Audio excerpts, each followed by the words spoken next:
You are now listening to WSN Wolf Sports Network, live from the University of West Georgia in Carrollton, now an Odyssey station. In the city of dreams, three friends. I just took the bias out of it. I took the bias fine. out of it. In college, what made Johnny Manziel so electrifying, how he got those big plays, was he would snap the ball, wait for the play to break down, and then make the play. Where you get to meet some of West Georgia's greatest stars. Maybe this can be a debate for another day, but I'm a big Jordan guy. Good. I don't know if those are fighting words or not. But Feeling good. It's just an honor to be here. Anytime you get to share the platform with the GOAT, Cole Fisher, it means you might be an athlete. And don't forget, triple play. All had three separate lists. love to hear it. I am going to go with Georgia State versus Baylor in my number one. So grab a drink And some popcorn. And get ready to enjoy the show. This is Triple Threat.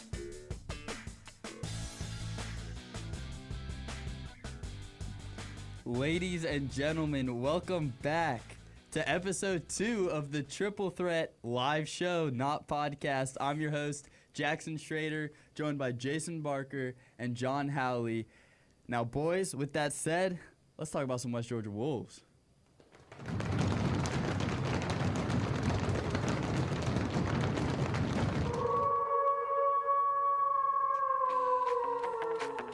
And your Wolves are on the run. All right, boys. The West Georgia Wolves have been doing pretty darn well this season for Division I, man. I mean, we've adjusted this jump pretty darn well. John, I want to kick it to you. West Georgia soccer started off hot.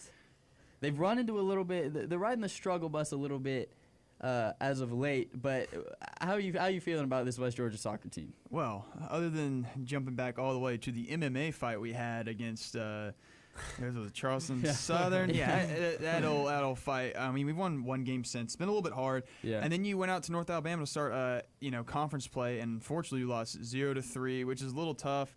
I mean, really, what you see here is the first goal was scored, and then for the next about 40-plus minutes, they're putting up a good, strong fight, probably trying to stay in it. But then we just kind of let it slip away, and it's a little sad that we lost it. But this is kind of a new program for soccer, and they had to retool the whole team. Mm-hmm. So they're still building, but we'll wait and see. Maybe give a little bit to next year's time to see what happens. I don't have much on soccer right now, man. Yeah, I mean, we have a new coach. She's a young coach. The team, they seem to be struggling a little bit. I mean, they only had one shot on goal in the last game, which is it's kind of rough if you look at it that way. But it's a young team, so there's a lot to learn and a lot to be learned. A lot to look forward to. Yeah, a lot to look forward to. That's a great way to put it. Right. Also, volleyball is playing today against Idaho. I'm going to kick it back to you again, John. How are you feeling about this volleyball team? I mean, I really think this volleyball team is great because, they're all meshed together well. I know we're on the road right now in South Carolina. We lost yesterday to Upstate University and lost 3-0. But then, as we were talking about earlier, we're going against University of Idaho today. They're 1-8. Yes, they are 1-8. I don't understand. We should hopefully beat them and just come out there with a nice little win, stay above 500, and just University of Idaho shouldn't really contest us today. But the same thing we said about Alabama A&M, and we went to 5 sets with them. So we'll wait and see what happens later today in South Carolina. So yeah, just let's get the win and stay above 500. Yes, sir. Anything can happen, but I agree with that 100%. It would be great to get a rebound win against a hopefully lesser opponent in Idaho. Now, Jason, I'm going to kick it to you for the first time today. Okay. West Georgia football. Mm-hmm. I heard that you had a little interview with Coach Taylor, so why don't you tell us how that went? Yeah, so first of all, something you need to know about Coach Taylor, if you don't know it already, is he's a man of the people. Yes. He is a man of this Carrollton community. He loves being here. He told me yesterday, he's like, my wife loves being here, and that's all I need. Like basically, a happy wife, happy life, you know, and that just adds to it. But as far as the team, he was able to have a little bit more of a relaxed day. He's still working now. Yes, they are still going to practice, waking up early and practicing, but we do have a bye week this week. This is our off week. And we just kind of talked about the quarterback play, how we are just so thrilled. He's so thrilled with having Widener and having a solid backup for him if he's going to be back. He's going to start our next home game. But we know that we have a solid backup there, and the quarterback room is looking great.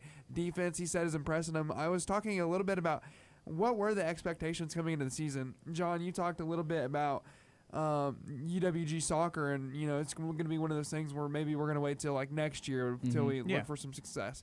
And I think for a lot of us, that's what we were saying about all of UWG sports when we were going to D1. Like, okay, we have no expectations. Like we'll wait a few years. We weren't even saying 1 year. We were saying like wait 5 years, 3 years. And volleyball in particular has been very impressive. Football has been very impressive as well. That's what we were talking about. We, Abilene Christian, he's like, we took him we had a dogfight with them. The expectation, he said, is to win every game. And he said the 2 goals that the football team has this year is to win every home game and to win the conference. Yeah. Now, they are still alive for winning every home game. Check mark number 1, and we'll go again next week, next Saturday, to try to get that second check mark. But those are the 2 goals of the program, and he said he thinks those are realistic. If we just play our game, he said 90% of the time we played our physical type of football. 10% is the part where we lacked. It's 10%, and when you're going against good football teams like Abilene Christian and Western Kentucky, Eastern Kentucky, then you're going to lose those ball games. And that was basically it. Yeah, I don't know, man. Eastern Kentucky doesn't that was surprise brutal. Me. Yeah. That was brutal. I don't think we played 90% of our game in that one. I mean, that was not. They're not necessarily a talented football team compared. Right. I mean, we should have been able to walk in there and get that dub easily, which we didn't. But this bye week, we should talk about that a little because we kind of needed it.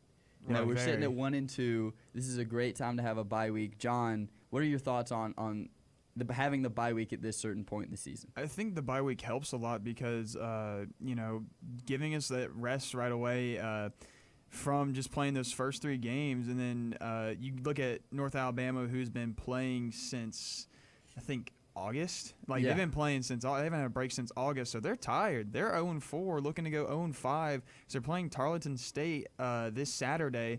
So really, if we tire them out, that definitely helps us in a case. But we don't know what can happen. They could clearly be battle tested. But if we win that game against North Alabama, maybe that gives us momentum, and it just helps lift us off, and we just keep going from there.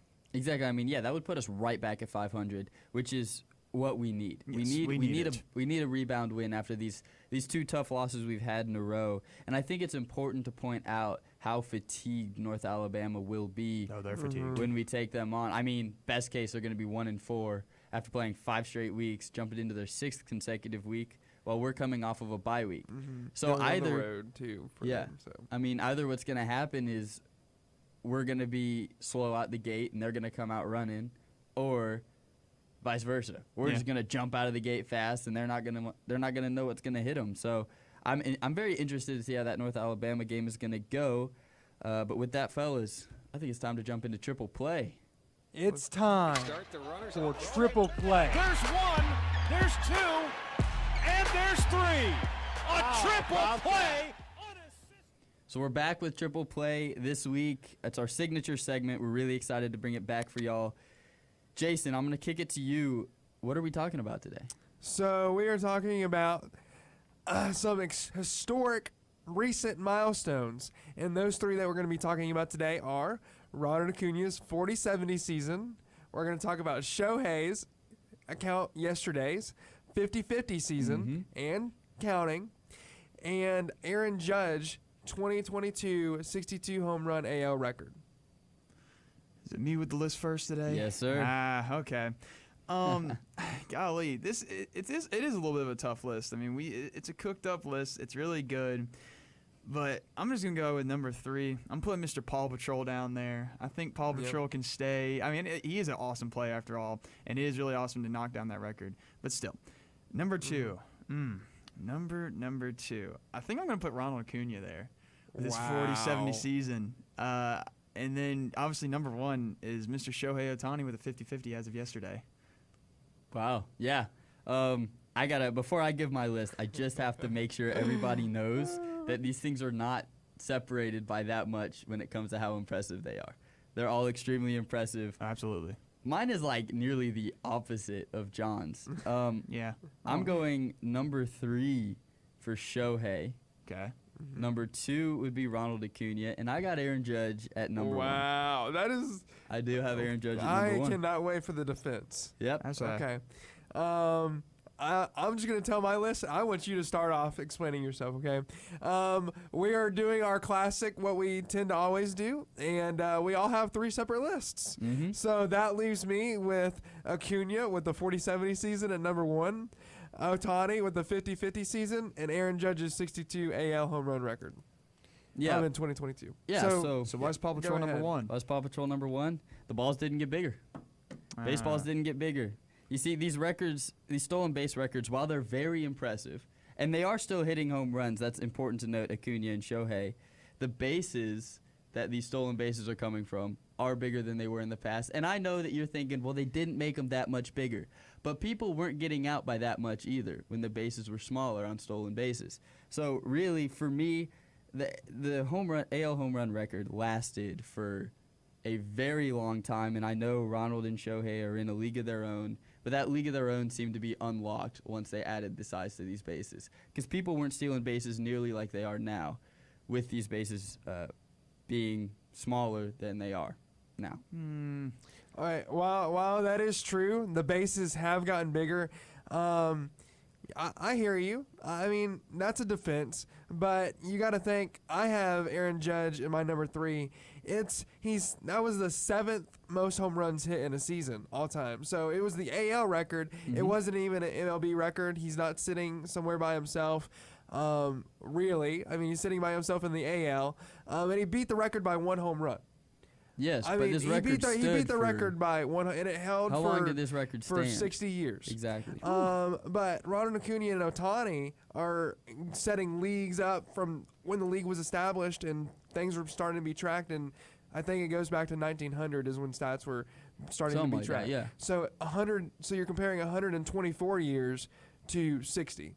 Yes, if but that's one of your arguments. But it is important to take the bases into account, because these stolen base numbers are absolutely they've spiked since these bases have been made bigger. Yeah, it's no easy feat to hit 60 home runs. It's no easy feat to hit 40 home runs. You don't see Aaron Judge isn't out there stealing 50 bases, 40 bases, 30. How many stolen does he bases does he steal? have this season? I don't even I know, don't even know if he steals. steals. I mean, exactly. So, I mean, it takes a special, and the bases got bigger for everybody. So you are seeing these numbers kind of pile up, and there's some more recent players in this in these like records of home runs, stolen bases, power, whatever.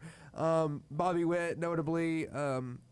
Ohtani, obviously, and Acuna, or Ellie De La Cruz. He's at 2060 season right now. I think 2070 season, He's at something like that. 64. He's one of only 8 players to be in that department. So the bases got bigger for everybody, but not everybody's doing it. You know what I'm saying? Acuna is the only player to also have a 30-60 season and a 40-60 season. Ohtani is the only one to have a 50-30 and a 50-40 season, along with his 50-50 season. And again, Ohtani's not done. I do think that he could get to 60 stolen bases, maybe, if he just runs his horses out. But say But, very limited games to do that.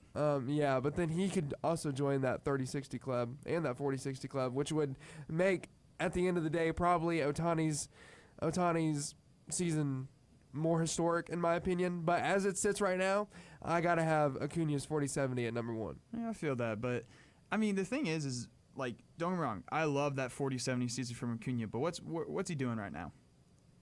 What is he? Hold on. That clubhouse, baby. What does that have to do with anything? Why I put Ohtani number 1?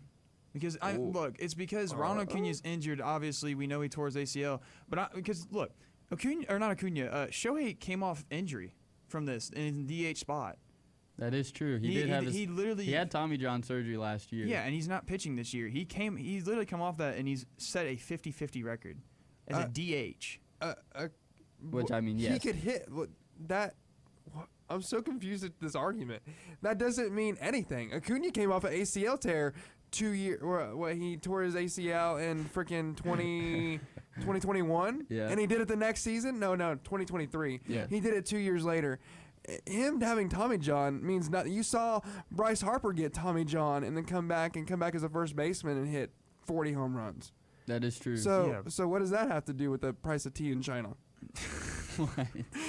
I have not heard that one before. I'll say it. I've not heard that, but I just think it's crazy for Shohei to come with Tommy John surgery and just say I'm strictly doing a DH position this whole season, and yet he goes 50-50, and he's making the postseason for the first time ever in his whole career. I saw that. Well, no, before the obviously we knew the Dodgers were going to make the postseason, but I saw a stat last night saying he's one of the longest players with he's the over longest active player to not play in a playoff game. What was the total number 800 of games? games. Over 800 games to not make postseason. So there's also that as well, which is just for himself pretty monumental. So I just think Shohei sits number one for me. Yeah, I don't know if I'd put Shohei number one simply because he's going to the postseason, but he's also on like the Dodgers. Like, true. If they don't go to the postseason, that's insane. And he played for the Angels before, so I don't know. I mean, I got Aaron Judge number one, definitely Acuna too, and a close second for me and Shohei. I mean, Shohei's not done. That is something to point out. Right, that is something to point Shohei's out. Not He's done. also a member of the 51-51, but then you can get specific about Acuna's numbers, which nobody does that. Exactly. We're not number crunchers over here sometimes. I will say that. Yeah. So but really I'm going to touch back on to Aaron Judge, and I know his 62. I don't know why I keep thinking 63. I thought it was 63. No, is it 62 or 63? Oh, it's 62. It's 62. It's 62. Maybe I typed something record wrong was earlier. 62. Whatever. It is 62, yes. But wasn't that was the 2022 season, right? Mm-hmm. Yes. Did they make playoffs? I'm trying to think if they did or did not. I believe so. They yeah. did, yes. They did. Okay. So I had episodes crossed in my head. I had this, and that. You're watching too much Paw Patrol. You don't know which. So Golly, they were all like key members of their teams, right? Yeah. And like very important members. The Braves probably had the strong. Well, Not in the postseason. All right, no. So which team do y'all think is better? Just spinning off this a little bit, the 2023 Braves or the 2024 Dodgers? Ooh. I don't know. Statistically, I feel like it's obviously the 23 Braves. It just depends on how the postseason goes. Right. Yeah. Yeah, and like that's the tricky part about this list is that Ohtani's still going, right? Exactly. Yeah. How many games are left in the season? We're down to the wire. Which, speaking of that, hold up, because we might not be able to talk about this later. I don't know if we're gonna have time. Bring it up. But the Braves might not go to the playoffs. I know that we got to talk about that a little bit. Happy. I know that we talked about that a little bit at Sports Pack yesterday. Hey, tune into that, by the way. Sports Pack Monday and Thursday. We got our boy John and Jackson on there. Woo! We appreciate y'all being here at Triple Threat. But John, as my Braves fan, Yes. yo, what do you think? What do you think? I think, like you saying, when we make the playoffs. If you do, what happens if you don't? Oh, if we don't make the playoffs. No, that's not even a question. I was say I think we make the playoffs. I think we just barely eke by, though. That's the thing, is we are injury riddled. I mean, Ozzy's coming back tonight, which I'm very happy. Yes, I saw that. Ozzy's coming back, which is great. Then I think Whit Merrifield's back finally. I think something like that. Whit's back. Yeah. You're retooling a little bit, but still, I think pitching's been a teensiest bit questionable recently with good old Uncle Morton. But I think Cy Sale himself will help carry the team. Cy Sale, I'm telling you, Cy Sale, young him, I don't care, whatever you name him, it's Chris Sale's a go, man. But and you got Schwellenbach, but I think we barely eke by the Mets in there. I really do not.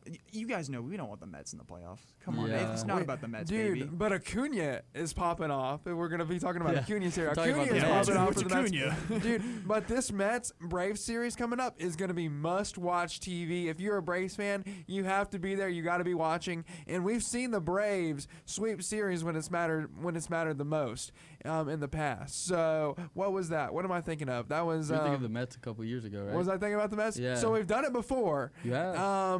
I think we can do it again. The Braves can win. The Braves can win meaningful series in the regular season. So I don't know. It's just the one thing about this Braves team that makes me lose confidence is they're the most consistently inconsistent team I think I've ever laid eyes on. I'll look at the score one day. I can understand what you're saying. I understand. A lot of our players. Well, I know, but I'll look at it one day and y'all are beating good teams like 10-1, and then the next day you just flip it. Like it's so weird to me how inconsistent they can be. They go on these hot streaks immediately into cold streaks. It's just, I don't know. These Mets seem to be playing pretty darn good baseball right now. It's gonna be a tough task to beat them. Where is it? Yeah, so for the first time in their history, they've won 3 games, scoring 10 runs in a row, and Acuna's had a big deal with that. Is that series at home? I do not know off the top of my head. Anyways, whether it's home or away, It's a big series. it's a big series. All right. Well, that's all the time we got for Triple Play. So we're going to go to a quick song break, and when we come back, we will be snaking our case. We are Triple Threat. Thank you for tuning in.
A new voice is in the airwaves on Sports Pack and is bringing some interesting takes. I don't think we need to trade anyone. Actually, hold on, let me back that up. I think we need to trade Trae Young. Keep those two guys one more year for Jared Stidham and O'Connell. The Denver Broncos select Bo Nix. Bo Nix, starting quarterback for the Denver Broncos. Look, it didn't work out, but you can tune in Mondays and Thursdays from 6 to 7 on Wolf Sports Network. It's time.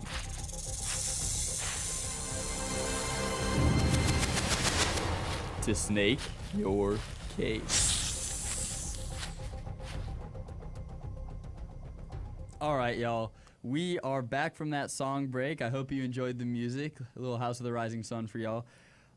So we're here for Snake Your Case, and this is a segment we introduced last week, and it was really fun. It's just a snake draft. Really excited to bring it back. Now, John, I'm going to let you introduce this topic. Well, so last week we went with movies, and so this week we're like, well, we got to change it up, you know. We've been talking some MLB, so that's exactly what we did. So we're all drafting a lineup from this season and these current players, and we're just gonna go with it and see what we got. Also, it's gonna be 1 through 9 through all the positions and one starting pitcher, correct? Yes. Or any pitcher we want to choose. Oh, well, we have 3 outfielders. Oh, so yeah, 1 through 9. Yes. So it's just a 1 through 9 lineup with a pitcher. Now, because last week John and I did not take the W, Jason won the poll. So his reward is he gets to choose the order. Let's go. So I think I have to give myself the number 1 overall pick. Okay. Sorry, I love y'all.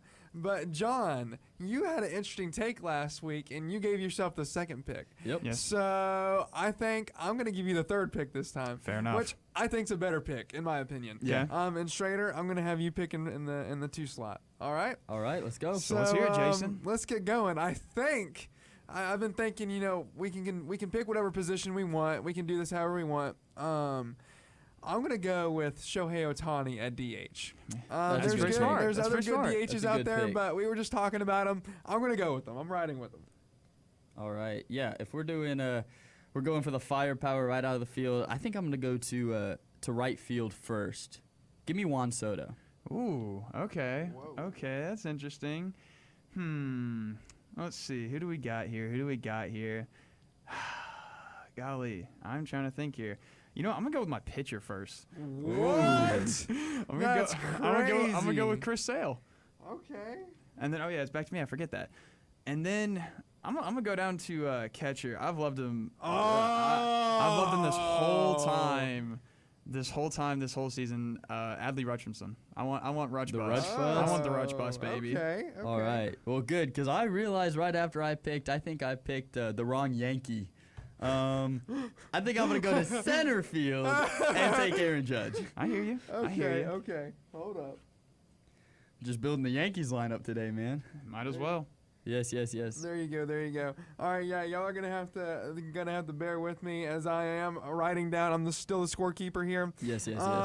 So I realize that catcher is a prime position, okay? You know, after like the first 3 or 4 get off the board, there's not going to be too many great, amazing ones left. I'm going to go with a guy that I had in fantasy football until I traded him. He is a GOAT. He is amazing, and he was an Atlanta Brave. Let's go, William Contreras. Ah. Yes. That's a good pick. I didn't know William Contreras played football though. Yeah. Well, I do get another pick, yes? you do get another pick. It is a snake draft. Okay, hold on. And then I'm just going to have to go with the guy who is leading all Major League Baseball in batting average, having a historic season, I think 30-30. Amazing. I'm going to have to go with Bobby Witt Jr. That is a very good. solid pick. Very good. Man, this is tough because like there's so many good players right now. And I'm not gonna lie, I do not know ball like these guys do. I will preface that I'm a Marlins fan. That should show I do not know ball. But I think my next pick is going to be I'm gonna go with Zuna. Darn! Oh, Right out of pick, DH, good I'm pick, going to good Zuna. pick. He's on my Dude. fantasy baseball team. Why? That Yeah. was literally my next pick. That's my DH right there. Oh, Schrader, man. Good pick, Schrader. Very, I I had mean, to it's a take that great one from the pick. Braves fans. Schrader. Okay, all right. I think with shortstop, I'm gonna go with Gunnar Henderson. Mm-hmm. That's a good pick. That's a good pick. He's the next best shortstop on the board, in my opinion. I hear that. And then, I think I'm gonna. Golly, where do I want to go? This is tough sometimes to go with. I know. You know what? For my DH, give me Brent Rooker. I'm gonna say he's Brent been playing. Rooker, he's been balling He's over been there balling in in Oakland, and I know it's Oakland, but Brent Rooker's been balling, man. Hold on, just to classify the rules, are we allowing any player to be our DH, or are we choosing somebody who primarily plays as a DH? Probably somebody that's primarily a DH. Then Brent Rooker would count as an outfielder then. Oh. Oh, okay. Well, then I'm. Would you like to take Brent Rooker in your outfield? No. Okay. Then. Give us your DH or give us another pick. Let's see what you got. Well, you really screwed me over with Ozuna from the Braves, man. Oh, you really got me. All right, then just give me Michael Harris in the outfield. Michael Harris in the outfield. Okay. All right then. Michael Harris in the outfield? Yes. So is that back to me? That's what he said? Yes. Okay. Is that back to me? I'm gonna go third base here. I'm gonna go J-Ram. I feel like that's a safe Great pick. pick. Great pick. I'm gonna go J-Ram. Hold on. For sure. Let's see here, JB. I'm just a writing. Don't worry about me over here. All right. I accidentally wrote down William Contreras for first base for me on accident. Oopsie whoopsie. Wait. Because I didn't write down catchers on any of these boards. That's okay. That's okay. Oops. That's okay. Let me write down the word C really quick. Okay. I did that to everybody. My bad. Hold on. All right. So, user error there. I'm going to go and I'm going to listen to y'all's opinions, okay? I want to hear y'all out. I want Mookie Betts, okay? Yep. But where shall I put him? I think he should be able to count I mean, at he a goes back multitude and of forth. positions. Yeah. I'm going to count him for second base. Oh, Yep. okay. I mean, Okay. he's for sure a utility kind There of we guy. go. There we go. Mookie Betts, second base. You got another one. Frick. Yeah. I dude, keep on back to forgetting back. this. I got Mookie Betts. All right, then I'm gonna get my outfielder here. I'm gonna go with I think one of the better ones left on the board. There's some good options out there, but I think I'm gonna go with Mr. Jordan himself. You're gone. You're gone. You're done. You're gone. Yeah. All right, back to me. See, this is where I just don't got that ball knowledge. But I'm going to go second base, and I'm going to go with the guy that these guys know is near and dear to my heart. I'm just gonna go ahead and start writing them down. Hold on. Luis Ariz. Yeah, you got I knew I mean, that. this man just, how long was that streak? Like 140 at bats without a strikeout. That's crazy. That's It's wild. wild. That's awesome. He's just, if you need a guy to get on base, he'll do it for you. So, yeah, give me Luis Ariz. I have no idea how to spell Arise, by the way. So Nah, just guess. You'll be fine. All right. I'm gonna go ahead and jump to my third base and get Austin Riley. I'm just taking that all day long. I love Austin Riley. even with the injury Yes. this season? Okay. Yes, I don't care. Brave bias? Yeah, yeah, Okay. very, Maybe a little bit. very, very much. And then, what we got for here? We still, gosh darn it. Okay. Well, oh dang, you can't. So what you have left? You have first base Baseman, available, second second base, DH, and 2 outfield spots. 2 outfield spots. Give me Bryce Harper at first. Dadgummit. I Bryce knew I'd Harper. get you on one. I still got knew. first base, right, Jason? You got J-Ram.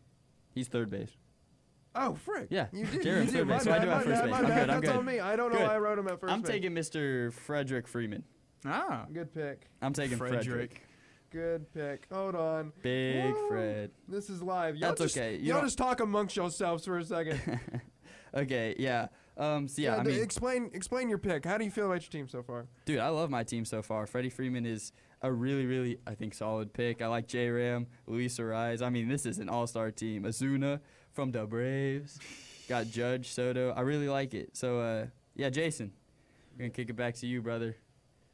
who you got, All buddy? right, what's your- so what's your what I next have one? left available is I have first base, I have third base, and I have 2 outfields, a pitcher, and a pitcher. Okay, so I mean, I guess I might as well go ahead and get my pitcher. I don't like it this early, but I'm gonna go ahead and get Tariq Skubal. Yep. That's good. That Yeah, is a and good Gotta get pick. Skubal. He is having a great season. Definitely one of the high points there for the Tigers. One of the very, very few. Let's go. Oh, I already got my shortstop. Oh man. I'm going to just go with outfield. You said you didn't want to take him earlier, so I'll take him right now. I'm going to give some love to Brent Rooker. Yeah. Okay, He is yeah. also one of the only bright spots for the Oakland Athletics. He is having a crazy season, kind of under the radar. He has like long been like a Stephen Kwan kind of guy. I hope that didn't give anybody any ideas. But he is having a great season. Yeah, so my next pick, I'm going shortstop here, boys. And I'm going to go with Francisco Lindor from the Mets as my shortstop. I just think, man, he's been a pillar of consistency over there for the Mets. And, I mean, he's been so good when he was in Cleveland. Just that memorable home run in the World Series, though they did not win. Just, had to be my pick. So, John, we're kicking it back to you. Who you got? Second base, Ketel Marte. Marte. That's a great good pick. Great That's a good pick. Gotta definitely have some. He's got some wheels. I know that. And then, gosh, you guys really put me in a jiffy with the old DH. So that means I'm just gonna jump to one of my outfielders right now. I'm just gonna go all this purely off what I've seen in fantasy. Ian Happ. Ian Happ. All right. He's yeah. been slugging it recently. Yeah. Man. So give me There Ian you Happ go. in the Doing pretty darn outfield. good this year. All right, so correct me if I'm wrong. I have a left field left, All right. or just any outfield. You Doesn't really have- matter. Yeah, you have one outfield spot and a Alright. catcher. Ooh, see, this is when I've been going like right field, center field, left field, but I can get anybody. Yeah, you can get any outfielder. Oh my goodness, I'm still gonna go with a guy. He went kind of nuts to start the season. I don't know how he's doing now, but I'm gonna go Stephen Kwan. I feel like he's been solid. That was gonna be my in next Cleveland. pick. Oh, I He has needed been one more think about solid that. outfielder. in Cleveland so far Man, this season. Stephen Kwan has had a great season. Yeah, he's just been able. I mean, he was a Wow. lot like Luis Arias was last year, except he could hit. This guy can hit home runs. Just gets on base when the team needs him to. Okay, there we go. And he's been doing really solid. All right, Jason, give us All your right. next one. All right, so I cannot believe this guy's fallen all the way down. I have not taken a first baseman. I'm going to go with Vladimir Vladdy. Guerrero Jr. And then I'm just going to give some love to a rookie here, okay? Yep. Let's go with some rookie love for Jackson Merrill. Dude, Okay. Dude, Oh, he is yes. having that is a. He was in my that's a list. Good, He was in good my He list. is having a great season here. Great rookie, fantastic. All right, yes. So for my next pick, we're gonna speed it up a little bit here, do a little speed round. I'm gonna go with my pitcher, and I'm gonna go with another rookie. Give me Paul Skeens. That boy has been That is very Great good. pick. That's an awesome pick. insane pitcher this Good- season. Good pick. So give me Paul Skeens at my pitcher. All right, so for just real quick, DH, Corey Seager. Okay, Yeah, I think that's solid. Yeah, Corey I mean, Seager, and then for sure. for my last outfield position, I really don't have much here, so just give me a Dalton Varsho. I'm kind of just going. Varsho, all I'm right. kind of going straight off my fantasy lineup. Not gonna lie, but he's been playing pretty well. So give me Varsho. All right. So all I got left right now is my catcher, and man, Yep. All this you is got when it gets catcher. this is when it gets a little confusing. But I'm gonna go with a guy that's almost had like a resurgence this season, and that's Salvador Perez. Ooh, that's pretty Yeah. good. He Yeah. has balled out this season, so I'm gonna go Salvi. I'm gonna go Salvi for my catcher. Dude, I cannot believe he is still as good as he is. I know it's wild, bro. I mean, dude, the dude is so old and he's doing so great. So proud of that guy. And my last pick, I have, what do I have left? I have third base. I'm gonna go with Alec Boehm. I Ooh, got him in okay. I like fantasy. that. I like that. and, I do too. I love that guy. He's That having a is great solid. season. It was either him or Manny Machado. So All right, that's solid. So sweet. So we will post those lineups on social media, and y'all will be able to vote who you think had the best one for sure for this snake draft. So, ladies and gentlemen, we're about to take a song break, and we will be back shortly. This is Jackson Schrader, and you're listening to Triple Threat, now live on Wolf Sports Network, Fridays from 11 to 12.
because this isn't It's not the the end. No, it's not the end at all. It's just the beginning.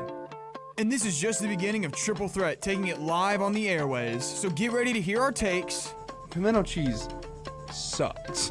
and debates and much more. In college, what made Johnny Manziel so electrifying, how he got those big plays, was he would snap the ball, wait for the play to break down, and then make the play. So catch us live on Fridays at 11, only on Wolf Sports Network. This weekend in sports. All right, y'all. We are back from this song break. That's got to be the best stager I think we've ever made. Just this Beautiful. So fun. But yeah, we are back for this weekend in sports. Just our little wrap up segment. Just get to talk about what's actually going on in the sports world right now. So first off, Thursday Night Football happened yesterday, and kind of surprised me. I'm not gonna lie. I had the Patriots winning. The Jets ended up beating the Patriots 24-3. John, he picked the Patriots, whatever. So I'm gonna kick it to John first. How do you feel about what happened in this game? I just feel good because first off, I picked the right team to win, and Aaron Rodgers actually looked very solid out there. Balled. Yeah, he definitely balled, and then but still, what did I say last night? You're doubting Aaron Rodgers. You're doubting Breece Hall. Like, come on, man. And so really just good for Aaron Rodgers and for the Jets, but then also a quick little shout out for Drake May just going in the final 4 minutes, getting some reps snaps, at least, yeah. some Garbage snaps. time. Yeah, garbage time, but still that's very good to help build him up and get used to the play. So yeah, but still I got that right pick. So let's go Aaron Rodgers. Yeah, there you go. The Jets defense looked fantastic. I mean, that was the Jets team right there. That is a Super Bowl contender. Yeah. Like that's what that was. The Patriots have been surprisingly better this season than I think a lot of us thought they were going to be. So it was surprising. It was great to see that game and see me personally, Aaron Rodgers, go out there and ball out. Coming back from that injury, having his best game so far. So, yeah. Yeah, I mean, it's great to see somebody as old as Aaron Rodgers is to be able to recover from an injury. I mean, the first game was a brutal loss to the 49ers, but now they're sitting at 2-1.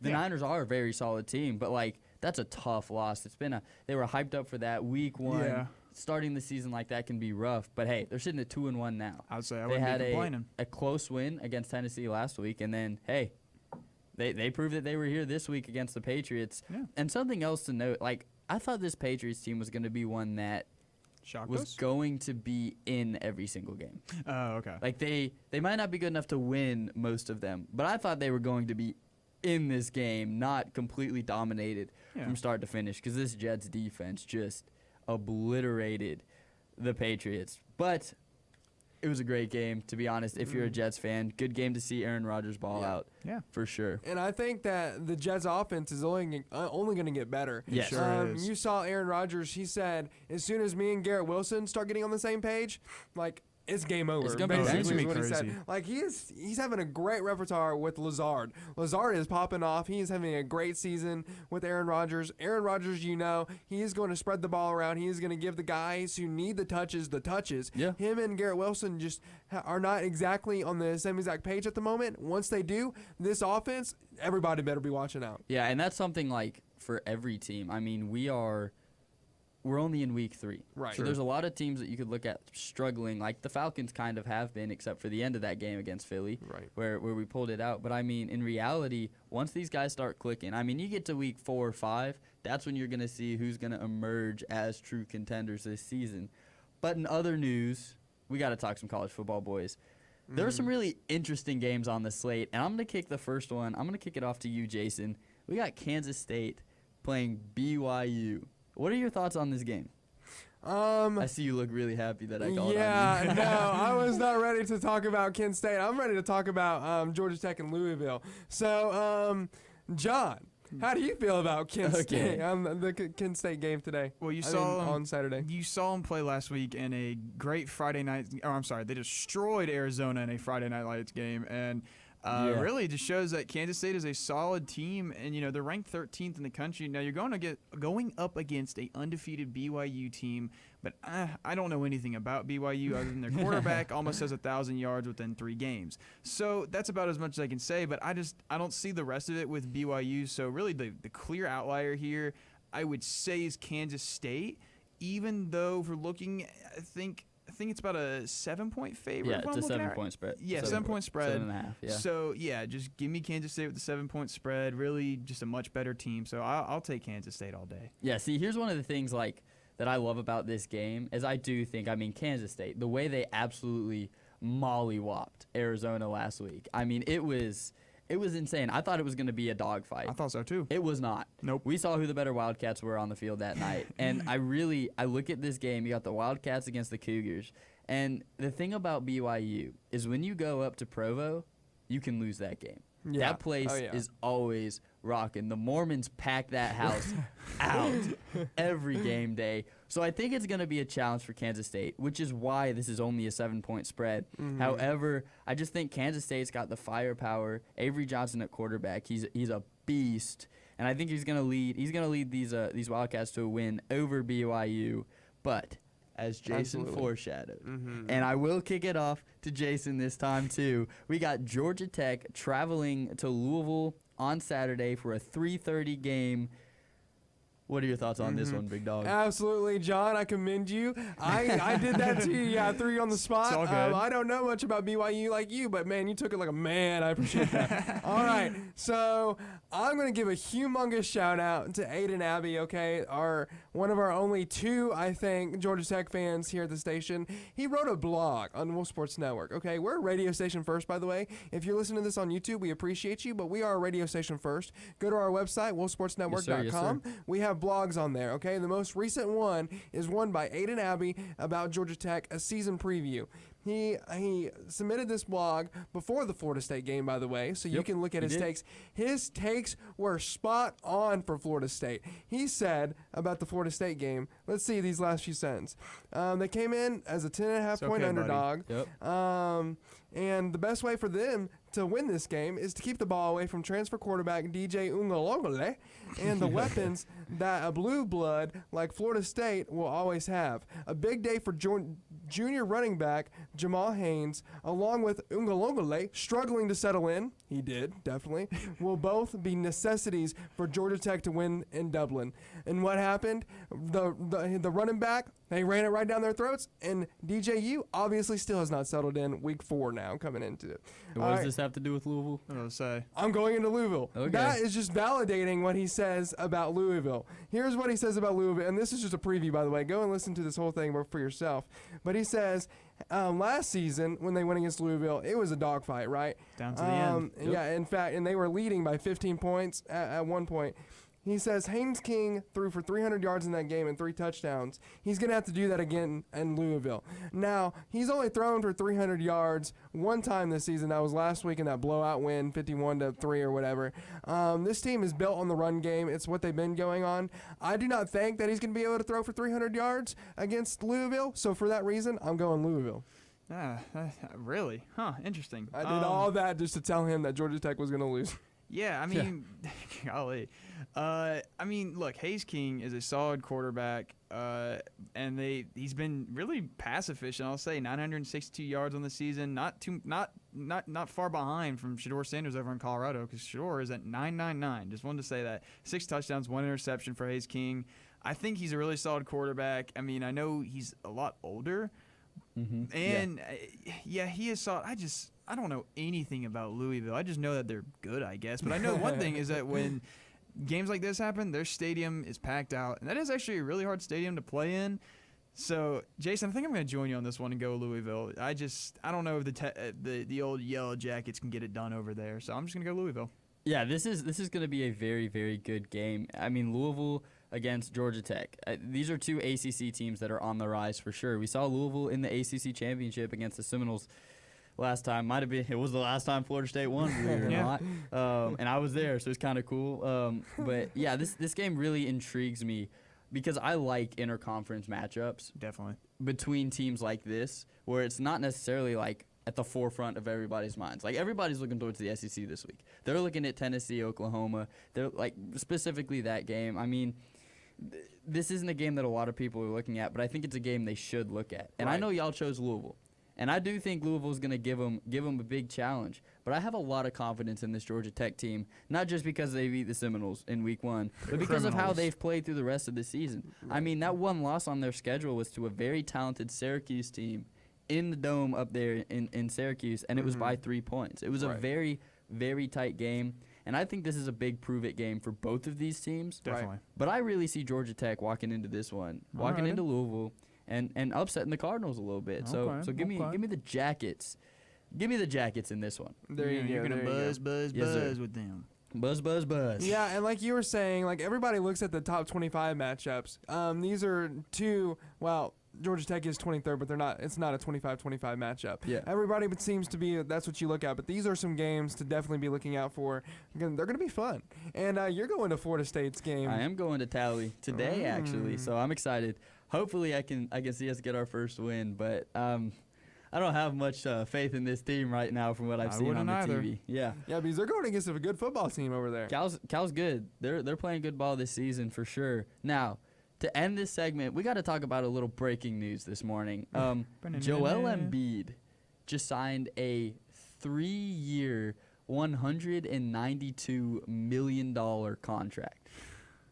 This is insane. That's a lot of money for 3 years. For 3 years. And this guy gets injured at least once a year. That is very important to note. They're really getting like 2.5, maybe 2 years out of him. So what do y'all think about this deal? Like, money-wise, how do you think this is going to impact the sports world when it comes to how much players are getting paid? Yeah, I think in sports in general, like contracts are going up. We've seen what?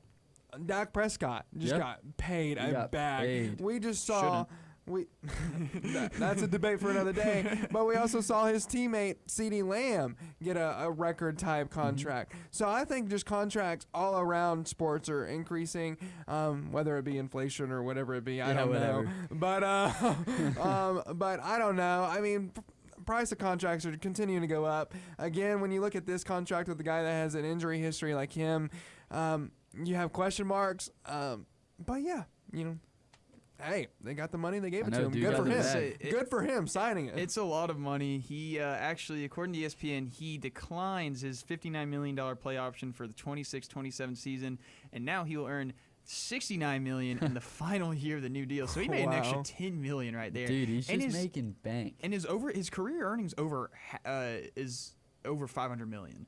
So he's just making bank. I just think that's what Embiid had to do is like, I'm going to stay with y'all for a little bit longer and just get a little bit more money. So, yeah, it's just a lot of money, and that's about all I can say. Yeah, I think he stated that, like, he wants to stay in Philly because if you look at Philly before they got Embiid, it was a dumpster fire. I mean, I guess they're still kind of trusting the process. They haven't gotten past, like, the second round of the playoffs, but he's been huge in changing the culture of that team. So I think it's maybe not that much warranted, but he's a very talented player. I think getting a lot of money, keeping him in Philly is a good move for both parties. But ladies and gentlemen, boys and girls, I think that does it for episode number 2. Thank you so much for tuning in, everybody. We're really excited. We're absolutely jazzed to be able to continue to have this live show. So tune in next week here at 11 a.m. on Friday. See y'all later.